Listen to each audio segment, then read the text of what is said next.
Everyone find your seats. We'll go ahead and get started again.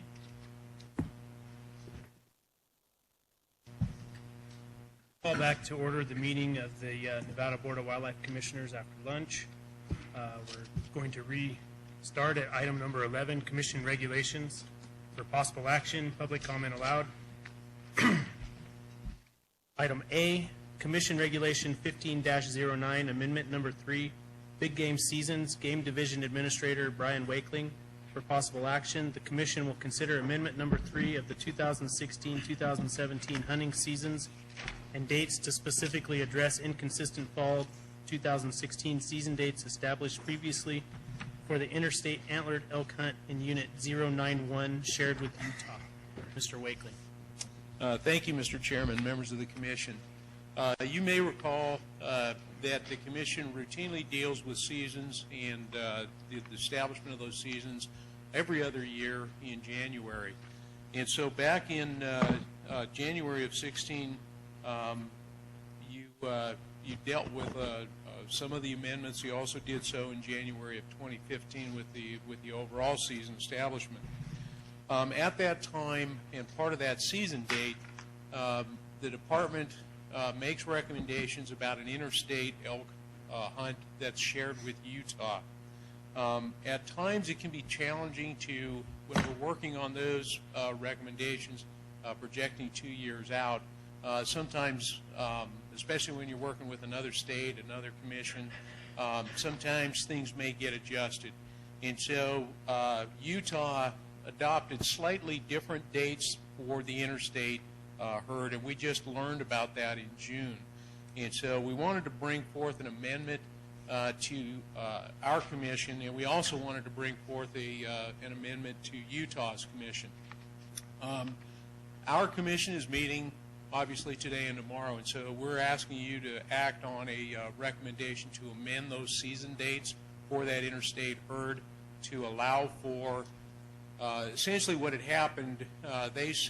We both set 2-week seasons, and they established their 2-week season to occur 1 week behind ours.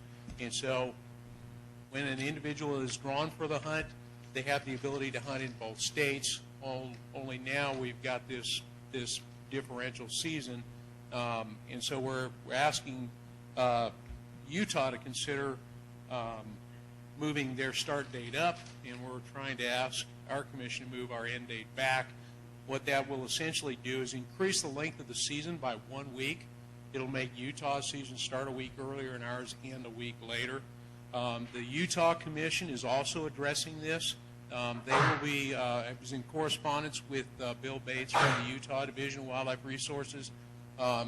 They will be addressing it on Tuesday, so I can't tell you at this point in time what the outcome of their commission meeting is.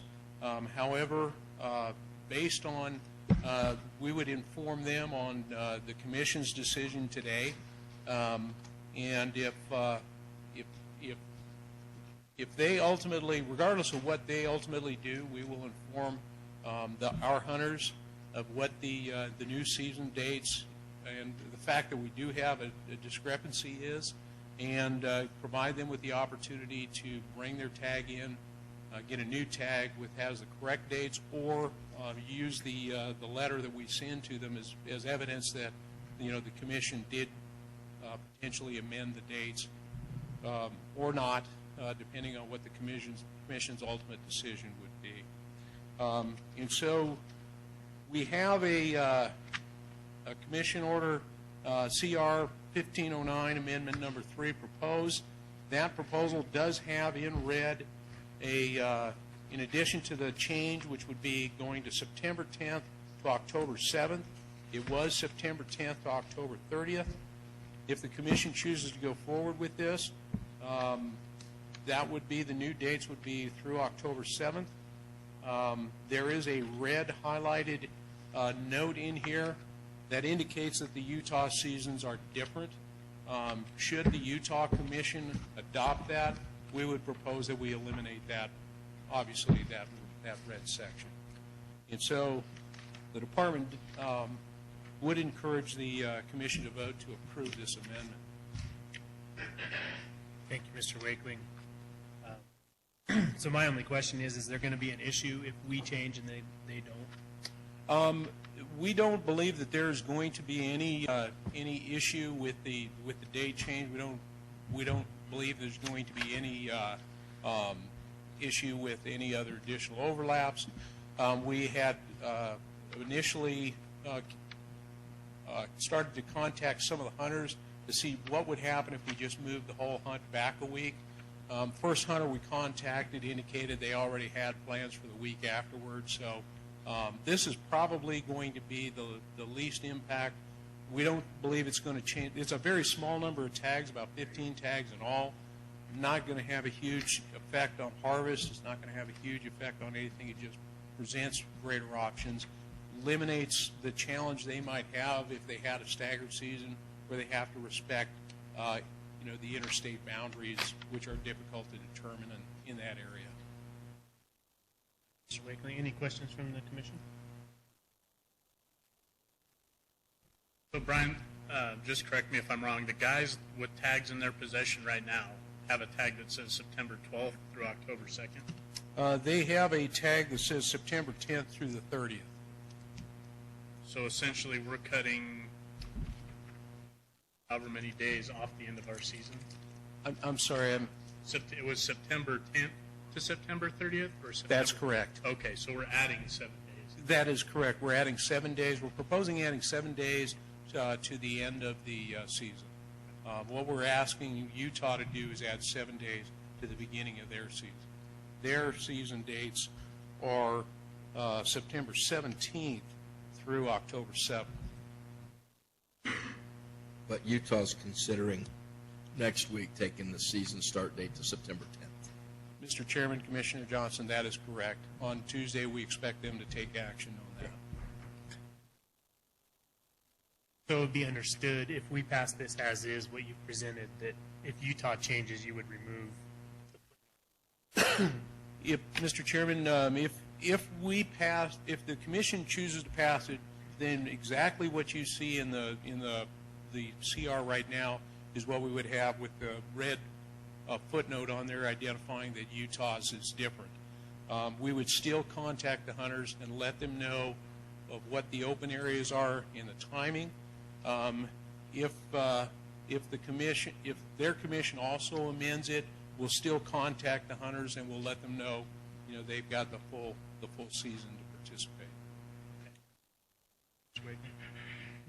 And everyone's going to be reissued a new tag with the appropriate dates? Mr. Chairman, Commissioner Drew, our intent would be to provide them that opportunity. We're getting relatively close to that. Failing that, we would let that letter that we send them inform them that the season has changed, and that would be authorization enough.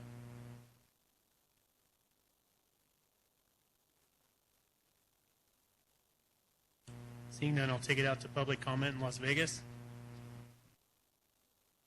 No comments in Las Vegas. Thank you, Chairman. Thank you. Public comment in Elko. No comment in Elko. Cab comment in Reno. Public comment in Reno. Seeing none, I'll bring it back to the commission.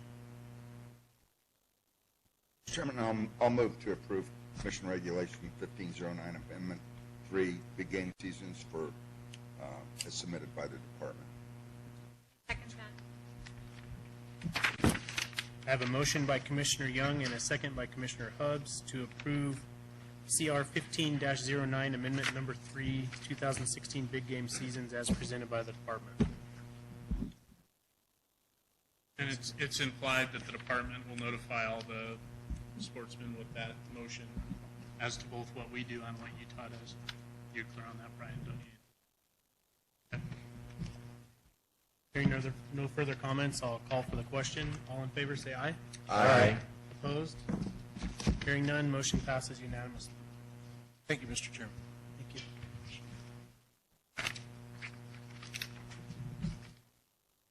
Item number 11B, Commission Regulation 16-03, Amendment Number 2, 2017 Heritage Wild Turkey Tag Season and Hours Adjustment. Management Analyst 3, Maureen Hollinger. For possible action, the commission will consider amendment number 2 of the 2017 Heritage Wild Turkey Tag season and hours to adjust the season in hours. Pursuant to direction from the June 2016 commission meeting, the department is proposing an amendment to the Heritage Wild Turkey season to have the season open the Saturday before the earliest date in Commission Regulation 16-13 for wild turkey, and to align the hunting hours 1/2 hour before sunrise to sunset. Maureen? Thank you, Mr. Chairman. Maureen Hollinger, Department of Wildlife. Like you stated in the language announcing this amendment, CR 1603 is amendment number 2, and we were directed to bring back language to align the 2017 wildlife heritage tags with the changes in seasons that were set for the 2017 spring turkey seasons. The changes that took place were to have the hours to be 1/2 hour before sunrise to sunset, which is in that second paragraph at the top, changing it from 4 p.m. in the afternoon. And then the actual season for wild turkey heritage tags, I did provide the text language and then the actual numeric season dates so you could see what it actually falls out to be. We added language the Saturday next preceding the earliest date established in regulation by the Board of Wildlife Commission for the spring wild turkey through the last day of the season for spring wild turkey. And those come down to March 18th, 2017 to May 7th, 2017. So that coordinates with the spring turkey season and the direction by the commission. Any questions by the commission for Maureen? I've run into this once before, and I didn't understand the terminology next preceding then, and I still don't understand it. I think it would be simpler just to put the date.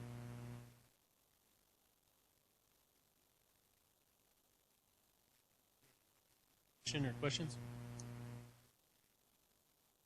Just reading it for my first time, I just used software. I wouldn't know.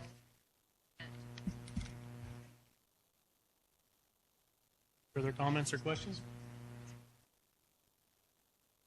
Take it out for public comment in Las Vegas. No comments in Las Vegas, thank you. Public comment in Elko. No comment in Elko. Cap comments in Reno. Public comment in Reno. Hearing none, I'll bring it back to the commission. Discussion.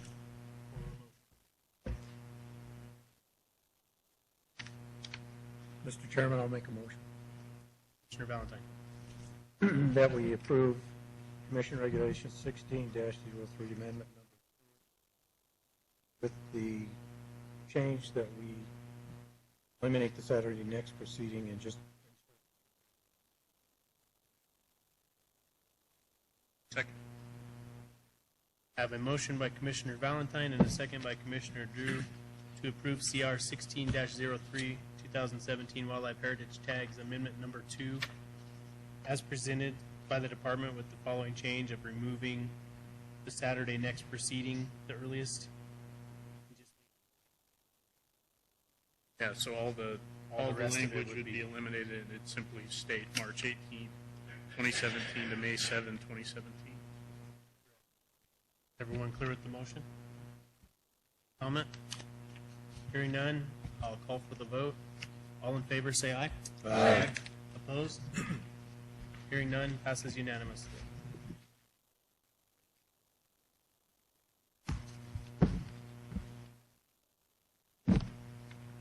Closes agenda item number 11. Moving on to agenda item number 12A, Commission General Regulations Workshop, Public Comment Allowed. Commission General Regulation 464 Appeals, LCB file number R074-16, Management Analyst 3 Kim Jolly, and APRPC Chair Commissioner David McNinch. Workshop public comment allowed. The Commission will hold a workshop to consider amending Chapter 501 of the Nevada Administrative Code. This regulation revises provisions relating to practice before the Commission. It provides more efficiency in scheduling appeals. Will define that calendar days are used for calculation of deadlines, and more clearly notify the appellant in advance of a hearing that the commission has limited jurisdiction. There will not be a rehearing, but is confined to the record on review. Provide for 2 separate attorney general, one for the commission, one for the agency, to avoid conflicts with one advising 2 sides of the appeal. It also requires appellants to give the agency advance notice of legal representation to improve scheduling for a separate, lengthier time needed on agendas. These changes were approved by the Wildlife Commission's Administrative Procedures, Regulations, and Policy Committee after several public meetings, and they incorporate relevant suggestions from the public and legal counsel. Ms. Jolly. Kim Jolly, for the record, Management Analyst 3 with the Department of Wildlife. And would you like me to start, Commissioner McInich, or would you like to? No, I mean, if you don't mind, Kim, just walk us through it a little bit. It's pretty straightforward, I think, I'm hoping. So in your memo that the CABs and the commissioners received is a little summary of all the work that we've done through the Administrative Procedures, Regulations, and Policy Committee. We had discussions about appeals because there was a relevant commission policy on appeals, which we were pretty satisfied with. However, the Nevada Administrative Code didn't reflect that.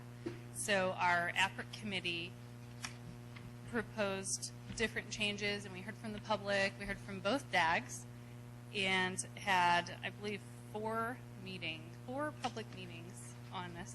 And we got back language from LCB, and then had to tweak some things, and the language you see before you is what we agreed on.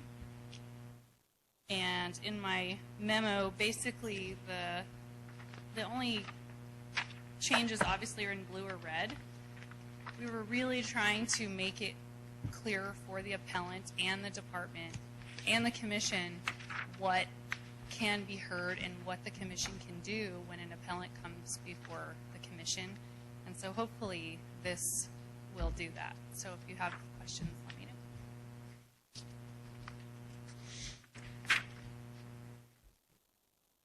By the commission?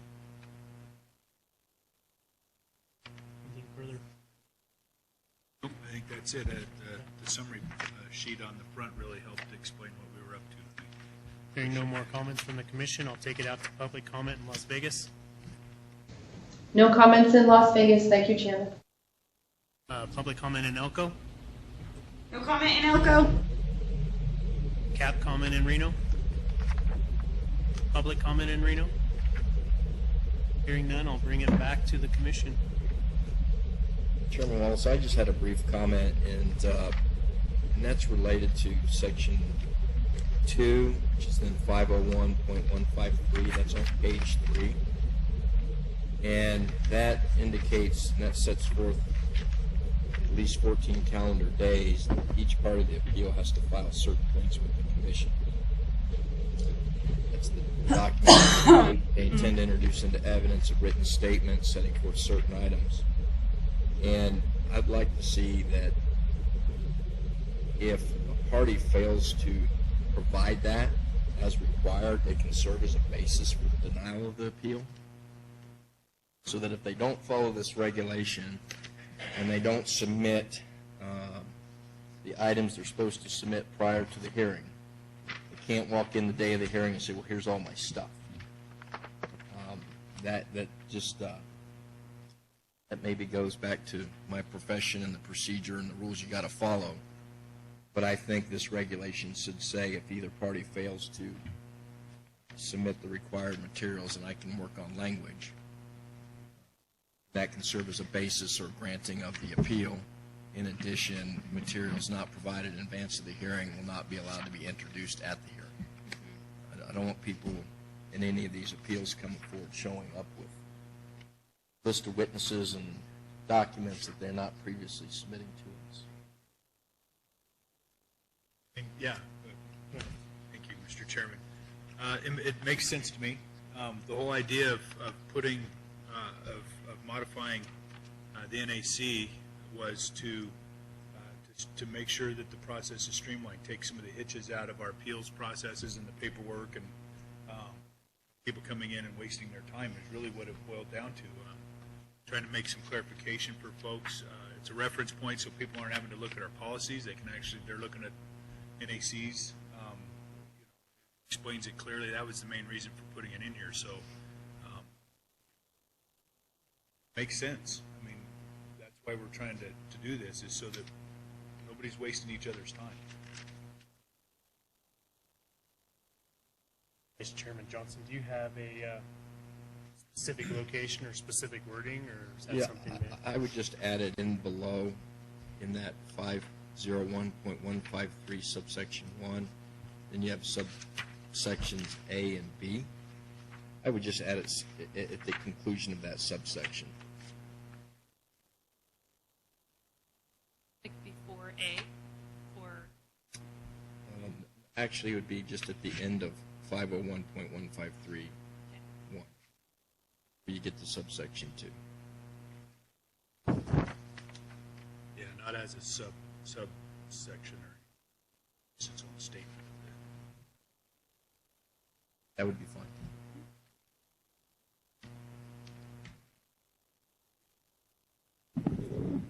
I just had a comment.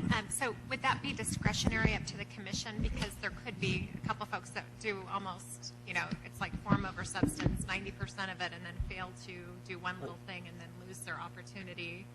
I think it could serve as a basis for the denial of the appeal. It wouldn't be shall or anything like that. Right. And it's in a different context, but I think we had asked for certain things when we were sitting in Eureka on elk items and didn't get in advance, and it came in that day and it was really unclear, and there's a lot of new things being raised, and that was in a different context than this. But I just think if we're going to have this requirement that 14 calendar days before the hearing date, they're going to submit these things, that they should be on notice that those aren't submitted. It could serve as a basis for denying the appeal or granting the appeal, for that matter, if the department didn't get the same items. I think it's only fair to both the appellant, the petitioner, and the department that have fair notice of what's going to be presented at the hearing, and we're not going to play the game of gotcha at the hearing. Right. No, I agree. Mr. Chairman? Yes. If I could, Brian Stockton, Attorney General's Office. Just having done a lot of administrative process, I would suggest that the language be something that by failing to submit the documentation that waived your request for hearing or something like that. That it serves as a waiver rather than denying it because they didn't get their evidence in. I just think that could cause some procedural problems.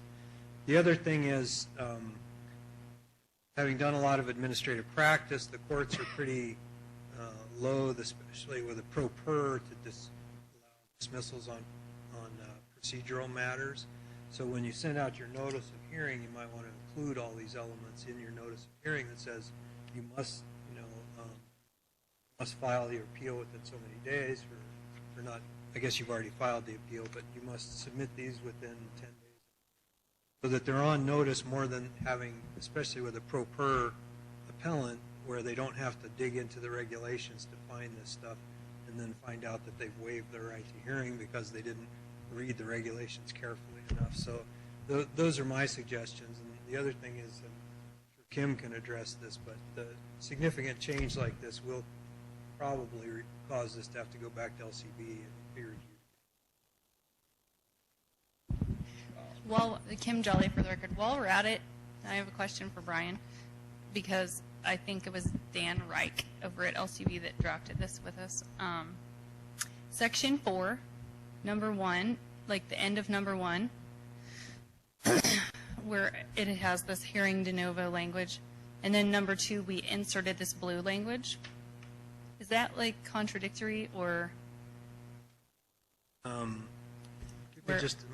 Yeah, I don't think so, because it's two different things. I'm not sure what 501.1816 is. Let me look that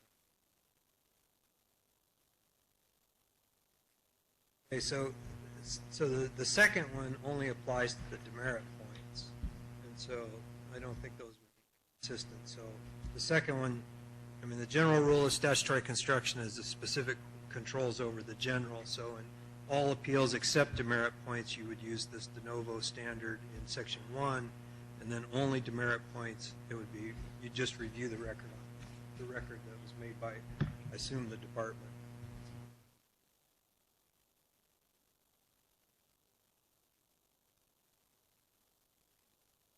Make an additional comment after hearing from the Deputy Attorney General. There is a provision here that says, a notice sent pursuant to this subsection, and I'm looking at the top of page 3. It says a notice sent pursuant to this subsection for a hearing conducted pursuant to NRS must include a statement notifying the appellant that the hearing conducted by the commission pursuant to NRS is, and then they have not a rehearing, and then subsection B. I think we should then include in there that notice should then include the requirements of what needs to be filed prior to the hearing. And that way, it's clear that the notice will include that. I think that would address the Dag Stockton's prior comment, and then we can work on language. And I'm fine with the language being supposed that you waive your right to a hearing if you don't submit those materials.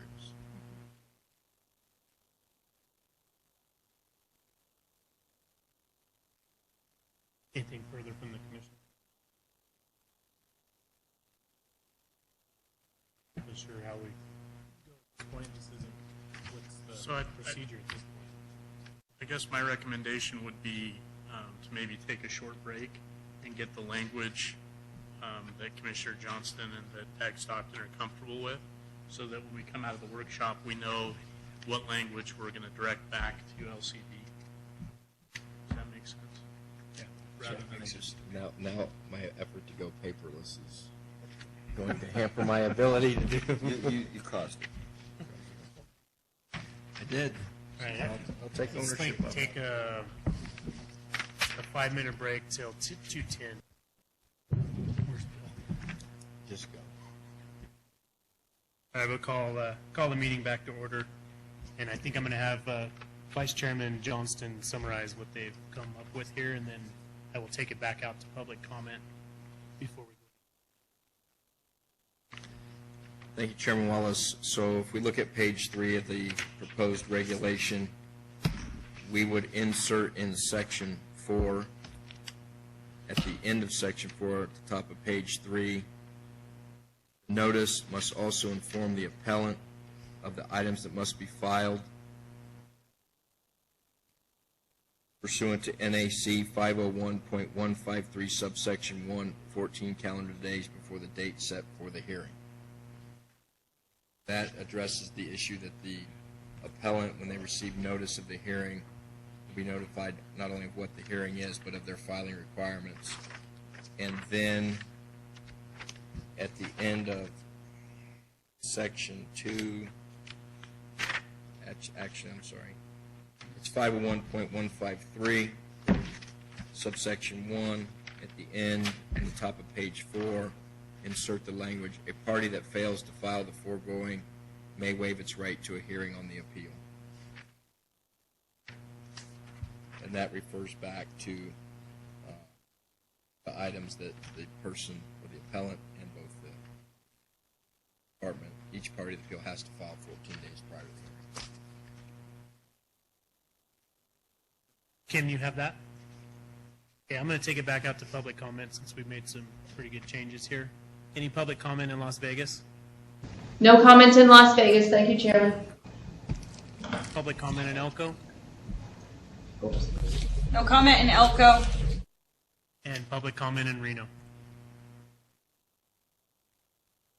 Hearing none, I'll bring it back to the commission. Any further discussion by the commissioners?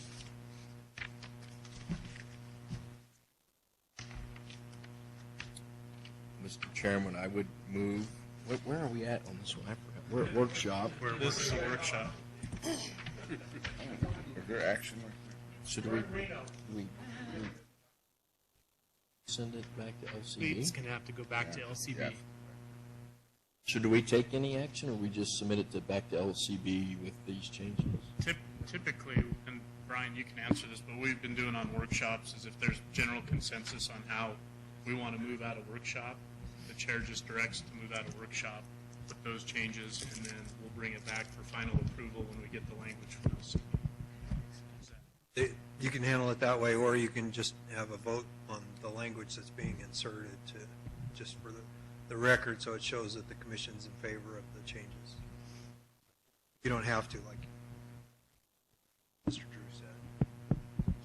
So, well, without going through the formal process, I'm on board with it. I mean, the language, it makes sense to me. Both days. I'm as well. Any other further commission comment?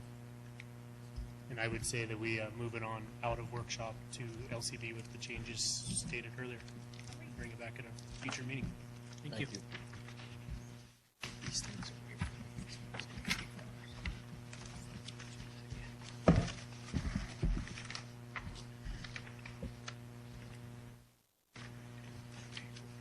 Moving on to Section B, Commission General Regulation 467, Special Assistance Permit, LCB File Number R105-16, Chief Game Warden Tyler Turnipseed. Workshop public comment allowed. The Commission will hold a workshop to consider amending Chapter 503 of the Nevada Administrative Code through Assembly Bill 136 of the 2015 legislative session. The Nevada State Legislature mandated the Board of Wildlife Commissioners adopt regulations prescribing the circumstances under which a person may assist a licensed hunter with certain disabilities in the killing and retrieval of a big game mammal. Thank you, Chairman Wallace, members of the Commission. As you said, Chief Game Warden Tyler Turnipseed for the record. Some of you may be aware of the history here, but it dates back to the 2015 legislative session. Came out of the Assembly in the form of AB 136. AB 136 had three separate and totally different components, but the component we're talking about today essentially amended NRS 501-181, which talks about commission powers and authorities, amended that NRS to say, the commission shall adopt regulations prescribing the circumstances under which a person, regardless of whether the person has obtained a valid tag issued by the department, may assist in the killing and retrieval of a wounded big game mammal by another person who, A, is a paraplegic, has had one or both legs amputated, or has suffered a paralysis of one or both legs, which severely impedes the person's walking, and has obtained a valid tag issued by the department. Essentially, what all that means is that there was a little bit of a concern out there, especially with groups, Cody Lauk Dreamkeeper Foundation and Nevada Outdoorsmen in Wheelchairs. There was a bit of a concern that on one of these hunts, one of these tag holders, one of these hunters could potentially shoot an animal and unfortunately maybe not get a good lethal shot on it. The animal may run off a ways into some rougher terrain and disabled person not be able to go get it. So there was a desire in the legislature to make an allowance for basically an assistant to go help that disabled hunter retrieve his or her animal and or maybe finish off his or her animal if it's mortally wounded but still alive. By the letter of the law, technically that would have been illegal in the past, so there was a desire to make an allowance for that. So that's why we're here. Essentially, that statute changed. The legislature directed the commission to adopt regulations prescribing how to do that. We borrowed language for that statute in that they didn't loan me any money at the legislature, but we borrowed language in that paraplegic, one or both legs amputated, or suffered a paralysis of one or both legs. We borrowed that language from the statute about shooting from a vehicle because there's already a legal precedent with that language, and we wanted to put some sideboards on it as to what's a severe enough disability to need this, not a person with a hangnail. In drafting the regulation, it was a little bit of a tightrope walk in allowing people who actually do really truly need this help, allowing them the help they need, but without creating a big loophole, essentially giving people a permit to commit a felony is what it boils down to. So, since it was a bit of a tightrope walk, I conveniently delegated the task of drafting the regulation to Mike Maynard, who I'll introduce. Captain Mike Maynard just promoted to the Reno office, and he's becoming a huge help for me in the regulation process, and so this is sort of his baby, and I'll turn it over to Mike. Mike's been a game warden for 18 years, almost 19, primarily in the southern region. Spent 5 or 6 years as a lieutenant for me down there, and then promoted to the Reno office here recently. So sort of dropped this in his lap and said, hey, here's a tightrope for you to walk to get started with the regulation process. Could have gone a couple different directions. The way we went with it was making it a special permit that our license office would issue, similar to what we did in the past with the muzzleloader scopes or archery equipment for somebody with an upper body disability. Essentially made it to where it would look like a special permit like that. So I'll hand it over to Mike, and Mike will explain what the regulation says. Over the last week or two, we've thought of several things that we may have missed in the initial draft that we'll probably need to back in and add. So Mike will talk about all those.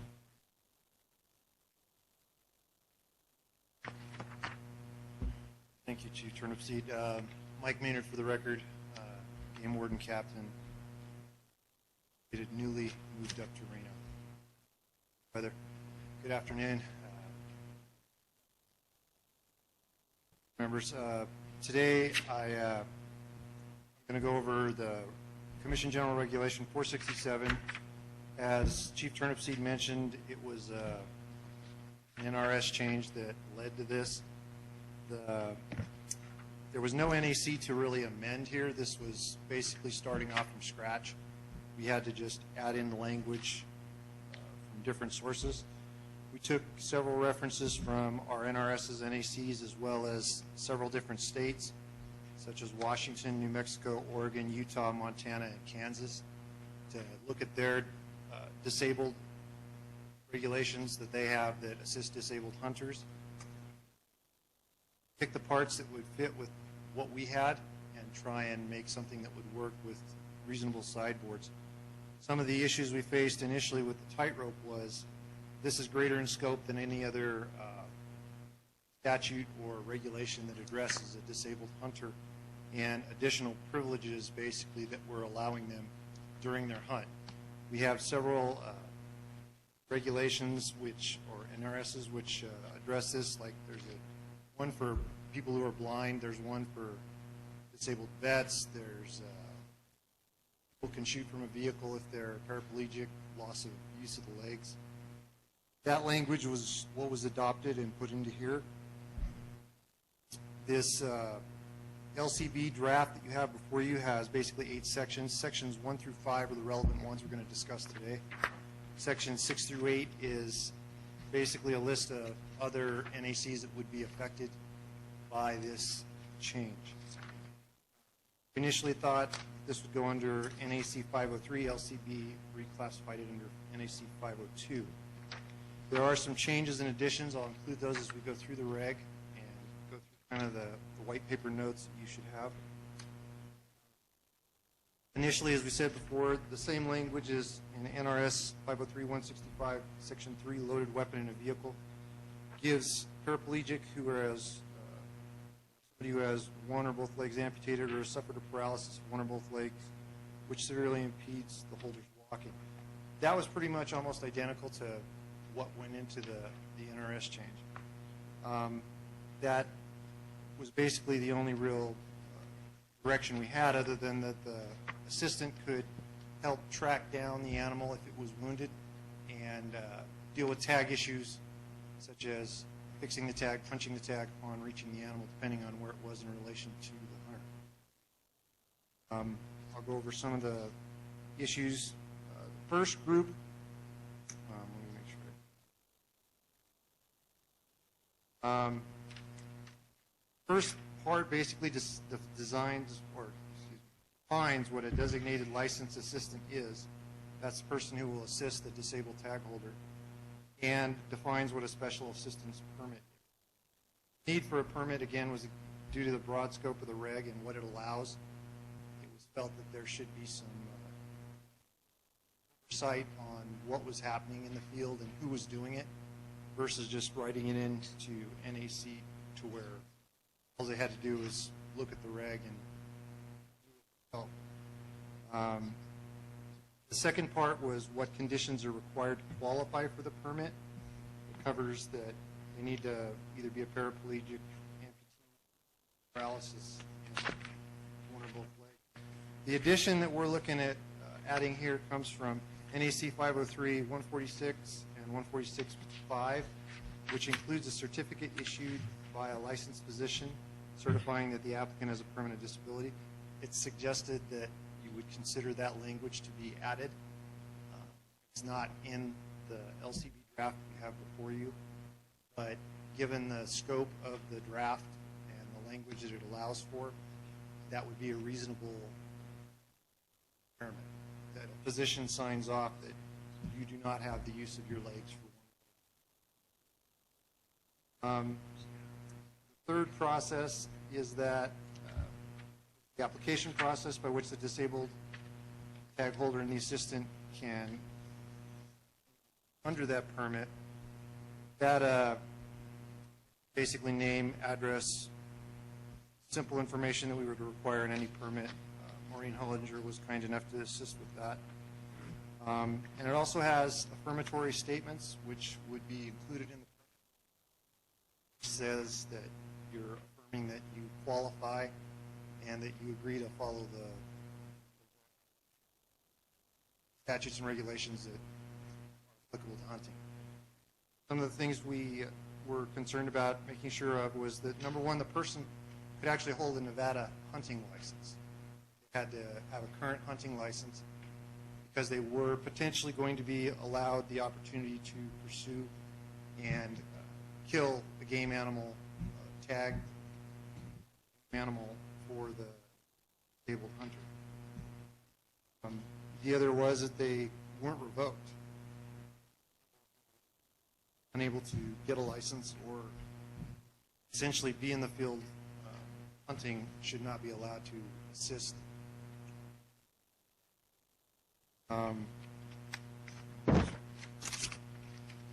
The age limitation was mostly just a maturity factor. That's when they become a legal adult. That was left in there. The other thing that we would suggest adding is that the copy of the permit be carried by both the designated licensed assistant and the disabled hunter. The reason for that is, and we'll get to that towards the bottom of the reg, is that there is a chance that they may be separated at some point. That's language that we're going to alter. We would like altered a little bit. We would suggest that it would help. If the disabled hunter, for instance, wounds a big game animal, if he can't go in the terrain, what if the terrain's too rough for him to pursue and finish the animal off? That's where the designated assistant could pursue the animal on his behalf, his or her behalf, and finish the animal off, punch the tag. Because they would be separated, there is a possibility that he goes over a mountain ridge and he's in another canyon, and a game warden stops him and sees him kill the animal. How does he justify that if he doesn't have a tag? Because he wouldn't have a tag. So if he had the permit, he could show his license and a copy of the permit and say, I'm doing this on behalf of this person. They're over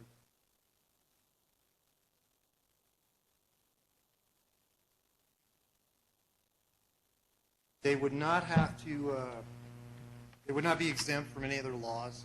They would still have to follow the rules. We did request, or we would suggest that there would be a change in the verbiage that says that they can shoot from a vehicle. They're referring to the tag holder. The language is a bit difficult to follow in the reg. It may be confused by somebody reading it. They get confused between the designated licensed assistant and the special assistance permit holder, perhaps.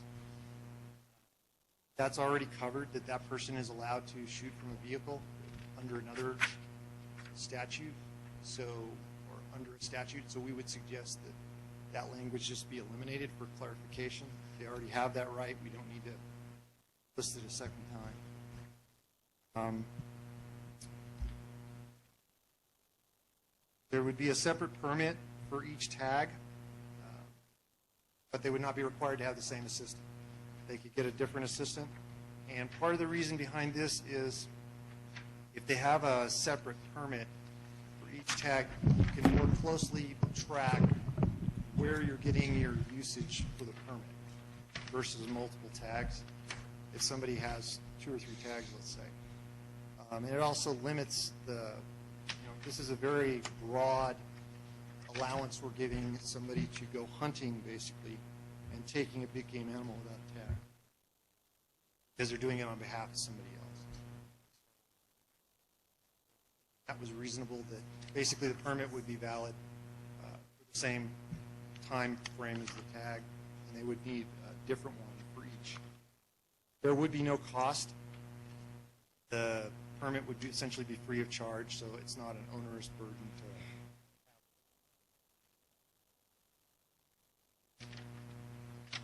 a couple of the other regulations or issues, excuse me.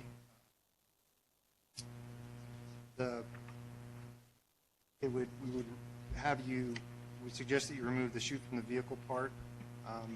Part of the addition would be putting in language similar to 502-149, which instead of saying must be in close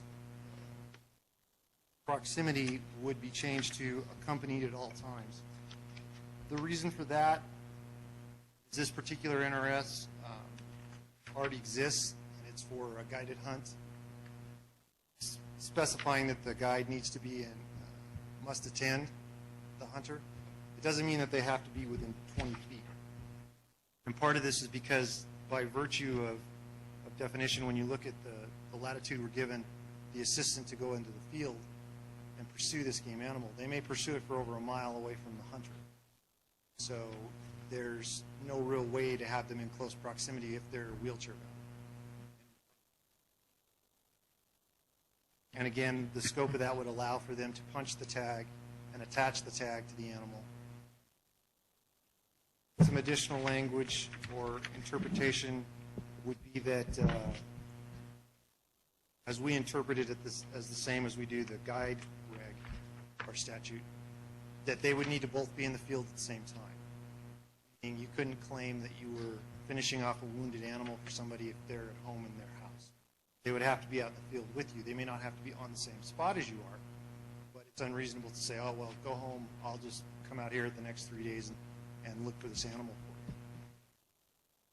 They would have to be in the field with them, would be our interpretation from a law enforcement perspective, although they could be at some distance, given the circumstances. That pretty much covers most of what is authorized. Again, there's a balancing act, a tightrope, as Chief Turnipseed said, between making sure that we're accommodating the disabled hunter, but by the same token not allowing for broad of an allowance for somebody to go out and basically fill somebody else's tag.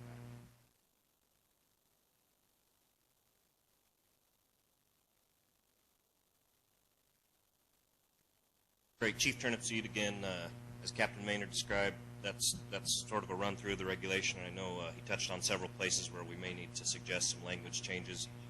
So I don't know if it would be doable to go through those line by line here, or if you'd want to maybe meet at a later date to go over specific language that we'd recommend. Go from there. So I guess either one of us would stand for questions. Commissioner Drew. Both to Chief Turnipseed and Captain Maynard, I'd really appreciate you guys working on this. I know it's important to a lot of folks. It's important to at least one past commissioner who's involved in some of these programs. It was obviously important to the legislature last session to address this, and I know it's a complex issue.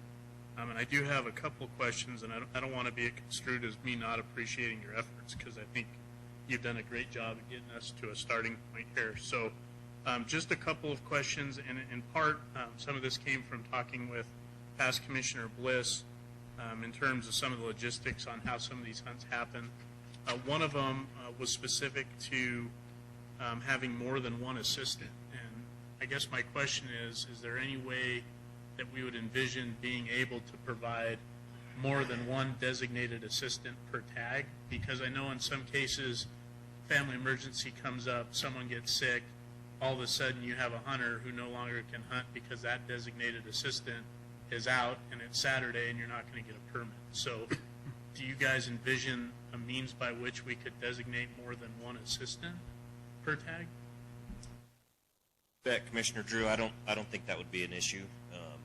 I don't see a big problem with maybe issuing 2 or 3 permits if there's a group of say there's a group of 5 or 6 hunters that are going to participate in this hunt. I guess I don't see a big issue with having 2 or 3 of these special permits given. Am I missing something there, Captain Maynard?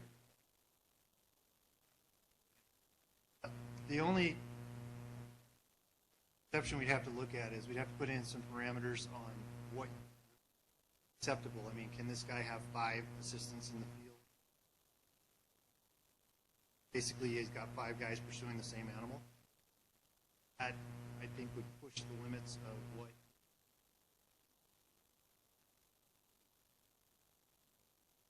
chased by any standard. Having alternates so that one could be in the field at the time would probably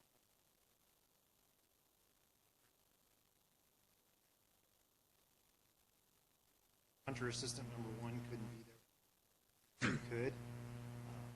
I think opening it up.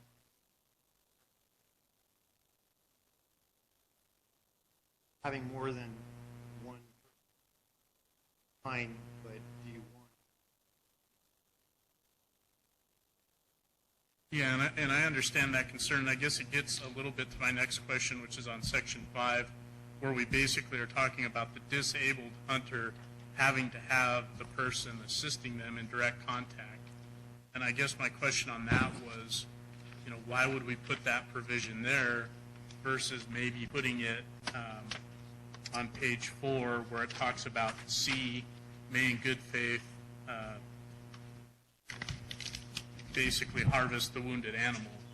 And my thought on that would be, would that be the more appropriate place to say only the special assistant accompanying the hunter could retrieve that animal? So instead of basically saying the disabled hunter, if he doesn't have that person with him, is out of the game altogether, whoever the designated assistant is with the hunter at the time is the only one that has any ability to retrieve an animal.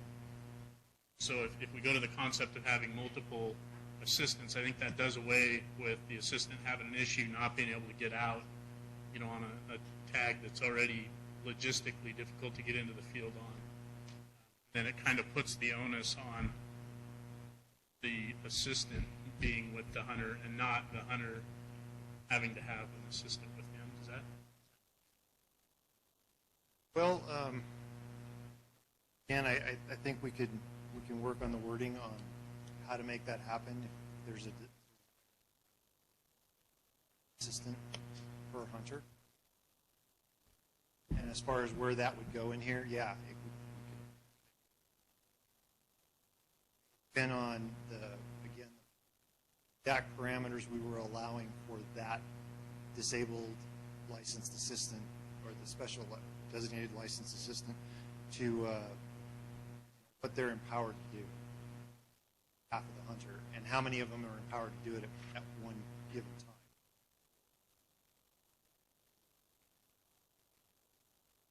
I see Maureen sneaking up here in the back. Does she have a comment there? Thank you, Mr. Chairman. Maureen Hellinger for Department of Wildlife. I was just going to provide some information in regards to our special licenses and permits. They do have a lot more flexibility than fishing licenses. They're very amendable. And that was one of the things I was going to suggest too. If it's desirable, is they can amend it if something happens to their original designated person. Via email, whatever, if they have, we can coordinate with them. But also on our special licenses and permits, we have other permits that have other designated collectors on them. So that is like your alternate selection. That concept is already out there. So I was just going to reaffirm what you're already discussing. You beat me to it. Essentially. Thanks, Maureen. Questions from the commission? Yeah, I just wanted to clarify. So the physician statement is going to be added. It's not current trap, correct? No, it's not. There's 2 current laws, or excuse me, NACs which have it. The one where the modification for archery, where they can have assist to the bow hunter or a crossbow, for example. And then the statute that allows for scope on a muzzleloader, both of those have in the language that you have a physician give you a certificate certifying that you meet the qualifications for that. What we would suggest is that that specific language, we already use it in 2 other NACs, use it in this one as well, especially because this actually gives far broader privilege than any of the other assistance regs we have. If I could chime in on that a little bit, Commissioner Hubbs, Chief Turnip Seed again. I guess the motivation behind that, not that we wanted to make it more difficult, but the parameters there that it talks about of being a paraplegic or an amputee, most people can spot that. But when it comes to the paralysis of one or both legs, obviously we're not doctors, we're not qualified to say what qualifies and what doesn't. So that's just our reasoning for thinking it might be a good idea to add that language that's in those other 2 NACs for the other 2 sort of disability permits. And so would that be on page 2 where application for? I believe so, yeah, to include, it could be in a couple different places, either in the beginning of defining what each person is, and then in the including 2 statements part would be section 2B, what it would need to include 2 statements and a physician statement, or 3 components of what it would need to. Questions by the commission? I guess this is more of a comment. I had the same question that Chairman Drew had on having multiple designated licensed assistants. And I guess I'm not as concerned about multiple people, because I could envision a scenario, even if you could only have 1 designated licensed assistant, you could have a disabled hunter in the field with 3 friends, an animal is wounded, the designated assistant pursues that animal, and one of the individuals goes with him to potentially help him pack it out or whatever.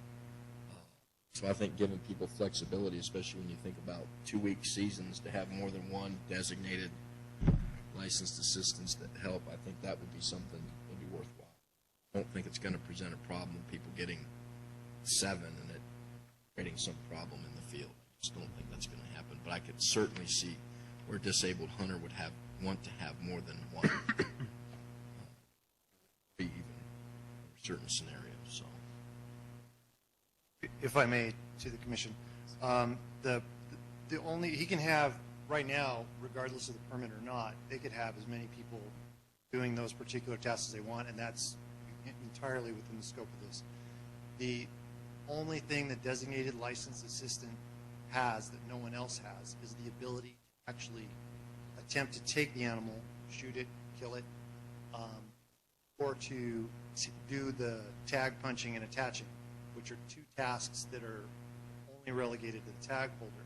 We're expanding it for that person, but if that, they wouldn't need a permit to go along and just help drag it or gut it out even, or anything like that.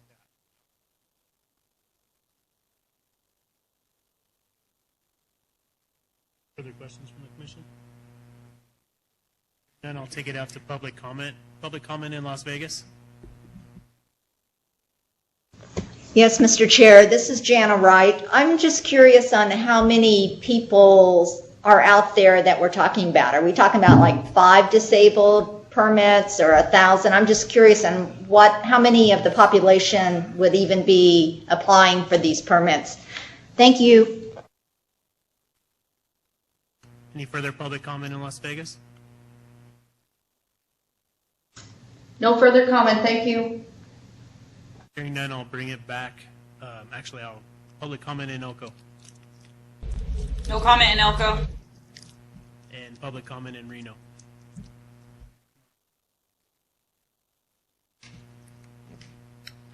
For the record, Paul Dixon, Clark County.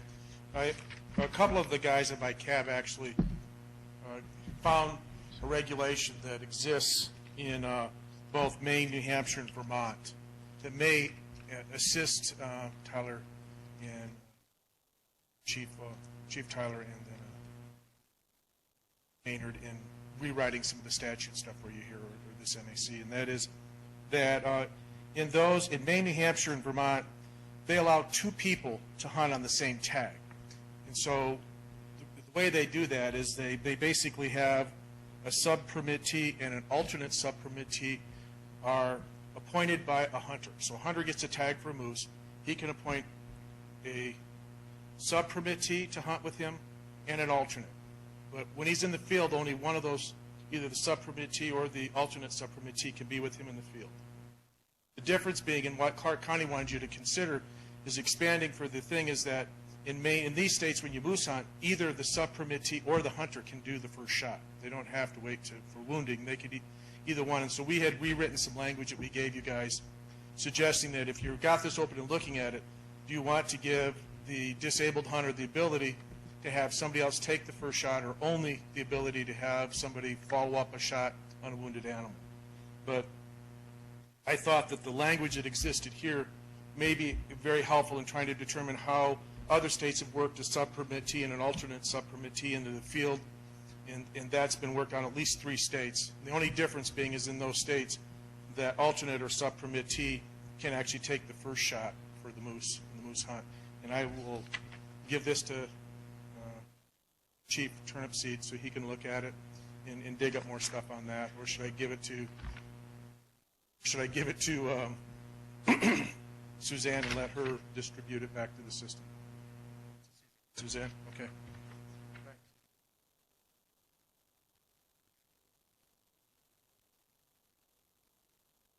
For the record, Carl Urquiaga.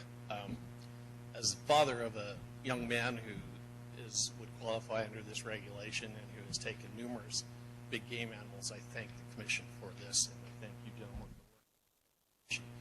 It's always been my fear. What do? We can't let the animal walk. What do we do if it's a bad shot? We've been lucky. I'd share Commissioner Drew and Commissioner Johnston's concerns about multiple assistants.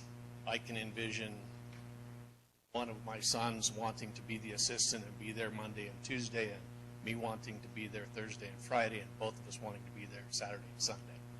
And designating one of us is fine, not that we both need to shoot the animal, but I want to be there too. So thank you very much. Thank you. Any further public comment?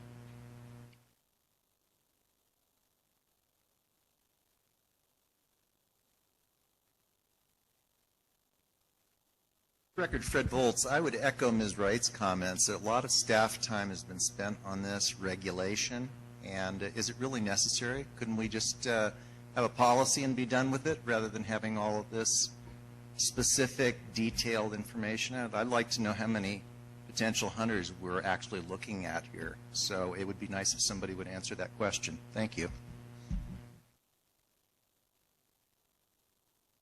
Further public comment? Back to the Commission.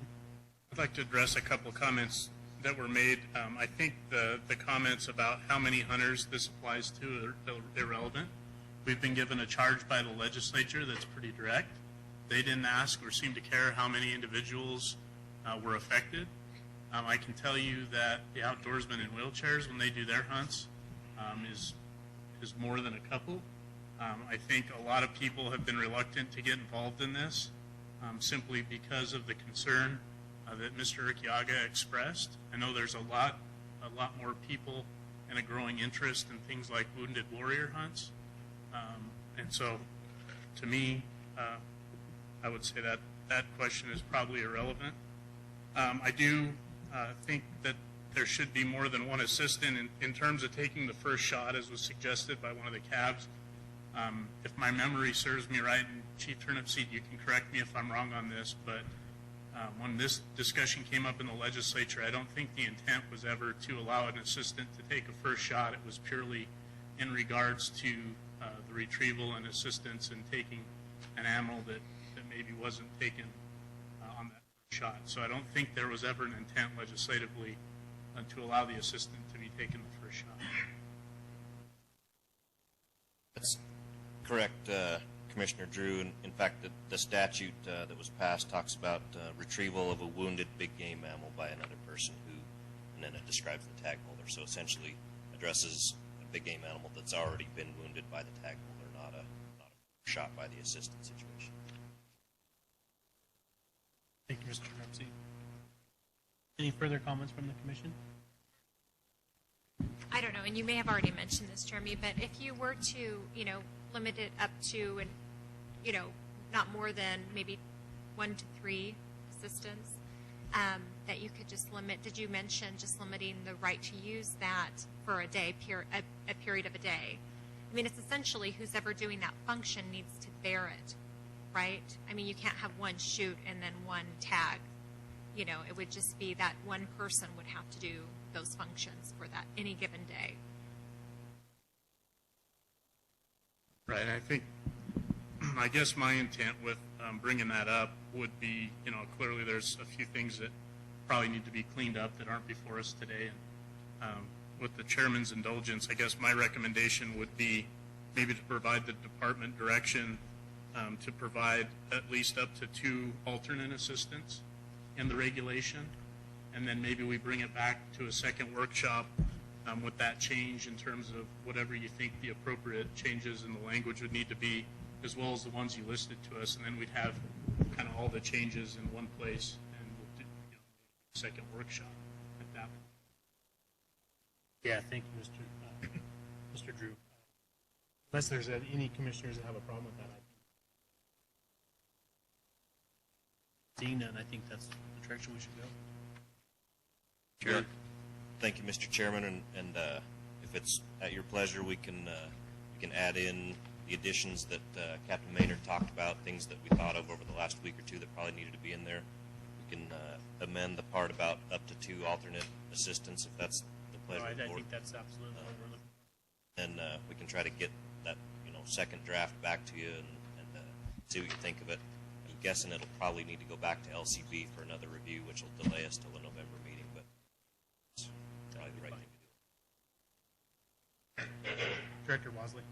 Yeah, I was just listening. It sounds like one of the things that we're trying to achieve here is a balance between the need or potential desire to have a lot of assistance, but not have a scenario where we may have 5 or 7 people in the field that are all armed and have the ability to assist in a way that isn't intended. Perhaps if there were no limit on the number of assistants, but a limit on the number of weapons to where that party could only have 1 weapon amongst all of them, that might meet both concerns. Vice Chairman Johnson. Yeah, I just feel compelled to make a quick comment, and that is, I don't think we are ever wasting our time or wasting resources to make sure we accommodate those with disabilities. To suggest otherwise would throw us back to the days where we don't spend money in public buildings to make them accessible because, well, it's only a handful of the population. It costs a lot of money to do that. So I feel this is time. This is an issue that's worth our time, and happy to be a part of it. As I continue on this commission, I'll have more opportunities to address things to make hunting and fishing and other outdoor activities more accessible to those with disabilities. Yeah, I was also just going to say, I mean, it also is obviously going to protect the wildlife. I mean, we're talking about injured wildlife running off and not being able to retrieve it, so I think it's very relevant. Chief Turnipseed, do you need anything further, or are you clear on where we need to go? I think we're all set. I appreciate that, Chairman Wallace. So unless Captain Maynard has any further questions, I think we're all squared away. And yeah, I appreciate the board's comments. It was a bit of a jumbled mess trying to figure out how to administer this, and so I took our first stab at it. I think we at least have a good foundation to build on to get to where we need to be. Thank you. One more comment from Commissioner Drew. Yeah, just to Director Wasley's comment about the weapon, I kind of thought about that as well, and I guess the only concern I would have, and maybe this is somewhere where past Commissioner Bliss could chime in on, you guys do the redraft, but if you limit it to 1 weapon, you may have weapons that are physically mounted to a track chair or something like that that would